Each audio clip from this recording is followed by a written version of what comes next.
ሼር ያደርጉት። ምናልባት ብዙ ሰው ዘንድ ደርሶ ለብዙዎች መመለስ ሰበብ ይሆናል ብዬ ስላሰብኩኝ ይህን ቪዲዮ እስከ መጨረሻው እዩትኝ። ወደ ቪዲዮ እንግባ። ይህን ደብዳቤ እጅግ በጣም ለምትወዱት ጓደኛችሁ ላኩለት፣ ወይም እዚህ ታች ሜንሽን አድርጉት። አሰላሙ አለይኩም ጓደኛዬ፣ ኢባዳህ ላይ በጣም እንደተዘናጋህ ደርሶኛል።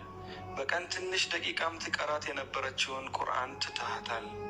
ወደ አላህ ለመቃረብ ተሰግዳቸው የነበሩ ሱና ሰላቶችንም ትተካቸዋል። ከሰላት በኋላም ታደርጋት የነበረችውን ያችን አጭር ዱዓም ዘግቶብሃል። ድንገት ለፈርድ ሰላት መስጂድ ብትገባ እንኳን እንዳሰላምት ውጣ ውጣ ሚል ነገር ተጠናውቶካል። የድብቅ ወንጀሎችህ ብዛት በራስህ ላይ ተስፋ ሊያስቆርጡህ ተቃርበዋል። ጓደኛዬ፣ አሁን የመጣሁት ሁላችንም አንተ እያሳለፍክ ያለኸውን አይነት ጊዜ እያሳለፍን እንደሆን ልነግርህ ነው። ያ የኢባዳ ነሻጣችን ከነጣዕሙ ጠፍቶ በድብቅ ወንጀል የተተራመሰ ህይወት ውስጥ ነን። ነገር ግን ጓደኛዬ፣ እዚህ ጋር ተስፋ ቆርጠህ እንድትቆም አልፈልግም። ያ የሆነ ጊዜ ላይ ቅርቡ እንዳልነበርክ አሁን ከጌታህ ጋር ተራርቆ መኖር ያስደስትካልን?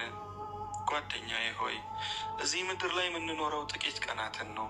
ቀጠሯችን ደግሞ ጀነት ነው። ከዚህ ቀጠሮ አትዘናጋ። አንተ ስትበረታ እኔም በረታለሁና ጀነት እስክንገናኝ በርትተህ አበርታኝ። በጣም የምወድህ ውዱ ጓደኛህ ነኝ። ወመን ታበ ወዐሚለ ሷሊሐን ፈኢነሁ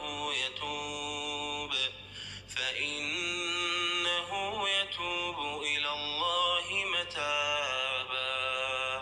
ሰሞኑን ቲክታክ ላይ ተፖስቶ ካገኘኋቸው